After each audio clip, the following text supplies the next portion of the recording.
Now no shrub had yet appeared on the earth, and no plant had yet sprung up. For the Lord God had not sent rain on the earth, and there was no one to work the ground. But streams came up from the earth and watered the whole surface of the ground.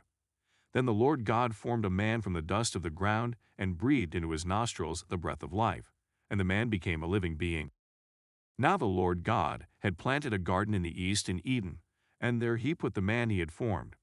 The Lord God made all kinds of trees grow out of the ground, trees that were pleasing to the eye and good for food. In the middle of the garden were the tree of life and the tree of the knowledge of good and evil.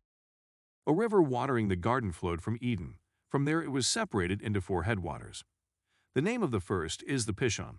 It winds through the entire land of Havilah, where there is gold. The gold of that land is good. Aromatic resin and onyx are also there. The name of the second river is the Gihon. It winds through the entire land of Cush. The name of the third river is the Tigris. It runs along the east side of Ashur. And the fourth river is the Euphrates.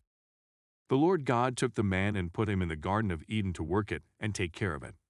And the Lord God commanded the man, "You are free to eat from any tree in the garden, but you must not eat from the tree of the knowledge of good and evil, for when you eat from it, you will certainly die." The Lord God said, "It is not good for the man to be alone. I will make a helper suitable for him." Now the Lord God had formed out of the ground all the wild animals and all the birds in the sky.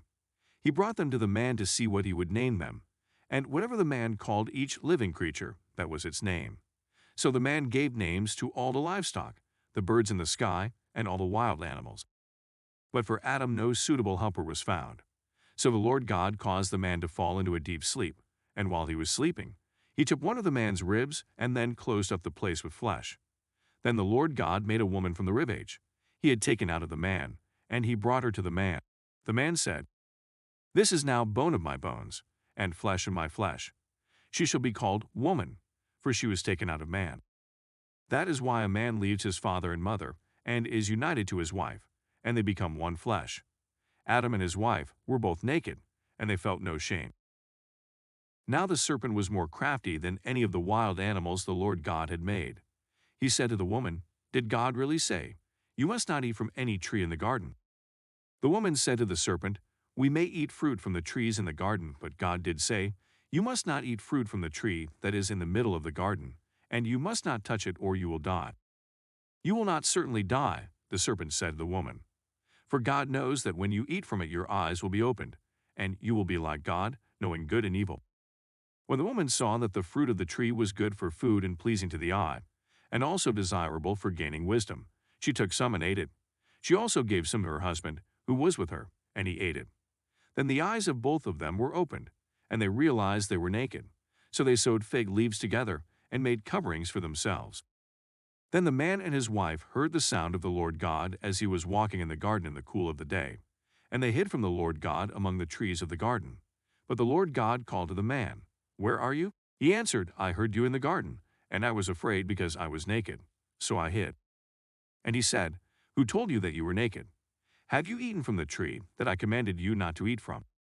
The man said, "The woman you put here with me, she gave me some fruit from the tree, and I ate it." Then the Lord God said to the woman, "What is this you have done?" The woman said, "The serpent deceived me, and I ate." So the Lord God said to the serpent, "Because you have done this, cursed are you above all livestock and all wild animals. You will crawl on your belly, and you will eat dust all the days of your life. And I will put enmity between you and the woman, and between your offspring and hers.